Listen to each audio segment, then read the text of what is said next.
Hi, beautiful soul. Tara here. So today I want to speak to you about the flu, and IVF. Why? Because what I want to share today is something that I don't see widely shared, yet it can have a really devastating impact on your chances of success during IVF. So what am I talking about? I'm talking about you, your partner, IVF, and the flu. So January, that's when I'm filming this at the moment, and there's a lot of flu around. It's having a really big impact on people, and it's unlike anything I've known so far, if I'm honest, this year, because there's so many people with it. Probably started coming in around November time, and yet there's just all over Christmas, and it's still affecting a lot of people now. So the reason why I want to flag this is because if you're like a number of my clients, we're in January and you're beginning to look forward to the year and starting to think about when you're going to do IVF. And I know that around the springtime, so around March, April time, is a really popular time for going forward for IVF. And I get that, spring chickens, it's when there's more energy beginning to come in.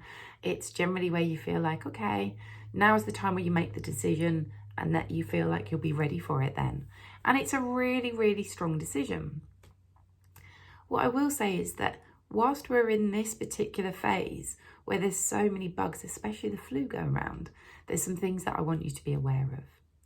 So for you as women, I'm going to guess that you're a woman because most people watching this video are women. The flu, if you were to contract the flu, it's not going to, thankfully, have an impact on your egg quality, but it will have an impact on your physical health and the energy that you have. And that's because the flu is, it's a very powerful virus. And I've watched it take people out for a week, 2 weeks, where they're laid up on the sofa. But I've also watched it where it's developed into pneumonia, where it's developed into really triggering strong asthma attacks. And perhaps 3-4 weeks later, people are still battling the fatigue from it. So with this in mind, if you as the woman, you're going forward for IVF and you've contracted the flu, make sure that you give yourself adequate time from having had the flu before you go forward for IVF. And I would always suggest that that's about a 2-3 month window, because that is going to be the time that you're going to need to really build your body back up and have that strong physical as well as emotional, but also energetic reserves. Because for you especially, IVF is a very taxing and intense process. So make sure that you are in optimal health to go forward for that, both physically, but also mentally too. Now, this is the next bit. If this affects your partner, or you happen to be a guy watching this, and you contract the flu, this is really important what I'm about to share, because it came up for a client of mine. The flu part of the symptoms of the flu is a fever, and the fevers have a direct impact on sperm quality and health. As sadly one of my clients found out on the day when they gave their sperm sample, which is what you do to then go forward and be fertilizing the eggs. Before they put it in with the eggs during IVF, then what will happen is that your sperm will be looked at, and that sample, they'll start to analyze it for data information. Basically, do we need to do any more interventions like ICSI? How strong is it? What's the morbidity like? Really, it's not just the women, but it's also the guys too, as they start to pair the eggs and the sperm together. And I would suggest that that's not really the time when you want to be finding out that there is something that's been affecting your sperm, as my client did at that really, really heightened and crucial time.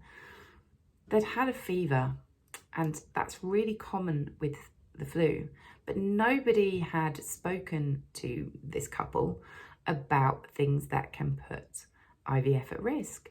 And a fever is one of them, because it can really deteriorate sperm quality.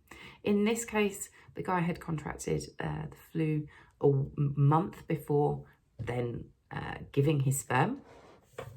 And even within that 4 weeks, it still created a massive reduction in the health and quality of his sperm. So this is something that's really, really worth knowing. Not for scaremongering, but just for simple planning and for making sure that you and your partner are in the best possible place going forward for IVF. So that, because we know it's a costly process, not just financially, but also energetically, emotionally. There's a lot riding around this each and every cycle of IVF. So I want to be in the space where I'm sharing guidance that puts you in the best possible place you can be physically, mentally, emotionally, but also energetically. So here's my top 3 hints and tips so that you can be in the best possible space. Hint and tip number 1. Ideally, in an ideal world, you want to avoid getting the flu on the run up to IVF. So to do that, what I would suggest is that you take a couple of supplements that are really going to help to boost your immune system. And these are really great to take, especially throughout the months of October to March, where we tend to be more in the cold and flu season. So the first supplement I'd suggest is vitamin C, and you want about 1,000 milligrams of that per day. It's really easily available. It's readily available from Boots to Superdrug to more high-end supplementation places like BioCare. Get a good quality vitamin C and about 1,000 milligrams daily in your body. And then the other vitamin that I would suggest is a vitamin D supplement. We have, between October and March in the UK, we have less sunlight. We don't also only have less sunlight. It tends to be colder, so we tend to be wrapped up more, and we go outside less, and we have less of our skin exposed. Sorry about that. We have less of our skin exposed to natural daylight. So this is where we get our vitamin D sources from, is that big ball of sunshine in the sky. And we need it. We need it to help create a healthy immune system, but it also has a really big impact as well in terms of fertility. So I would suggest that you take a good quality vitamin D supplement each day, especially throughout the months of October to March, to really put yourself in that best possible space to hopefully ward off any of the nasty viruses that are around. And then my second point, get selfish with your time and energy. Say no. Learn to be okay with saying no to social events or to going places where you know that there's perhaps going to be some people who are sick, where you know that there's going to be a large concentration of people, and that really you want to be putting where your time and energy goes, especially 3 months before IVF. Get selfish about it. You've got so much riding on this cycle of IVF that, again, be in the best possible place. So if you have a friend who wants to go out for dinner, but you know they're not feeling well, put it off for a week. Put it off for 2 weeks. They'll still be there, and you can still go out and you can still have your catch-up time. But really think about protecting and looking after your health and well-being on that 3-month period between now and when you start IVF. And finally, my third and final point, if you have contracted the flu and you have had, and you will have had a fever as part of it, postpone your IVF until you have given yourself the opportunity to recover from it. So for women, I would give yourself another 2 to 3 months once you've had something like the flu to really build up your body, your energy reserves. Especially for women, this is a really, IVF is a very intense process and very demanding of your body. So give yourself the best possible chance to be able to navigate all of this so that you're in peak, optimal physical health, emotional health, and energetic health that you can be. So give yourself a couple of months after having had something as severe as the flu to really rebuild yourself. And for guys, give yourself 3 months from the point that you've had the fever, because that's how long it takes for you to rebuild your sperm and the quality of your sperm.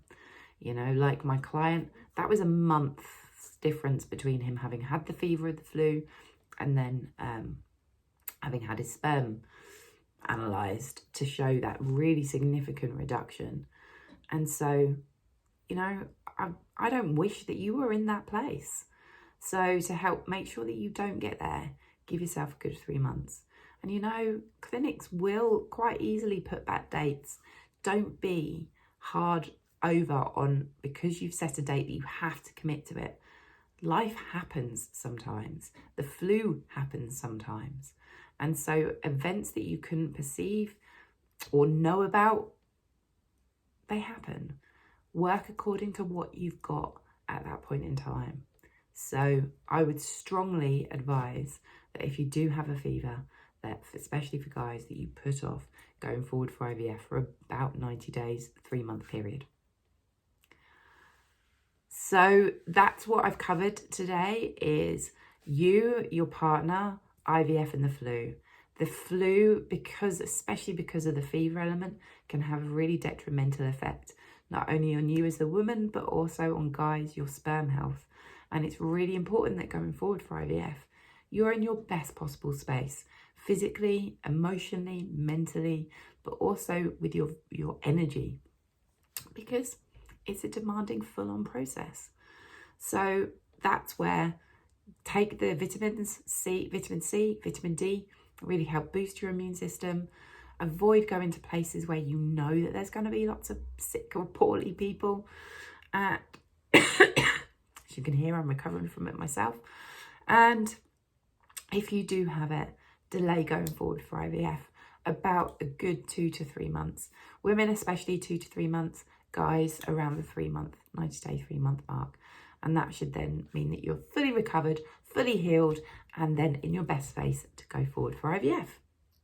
So feel free to like down below, drop any comments on what perhaps if you've had a similar experience or if you found this video helpful.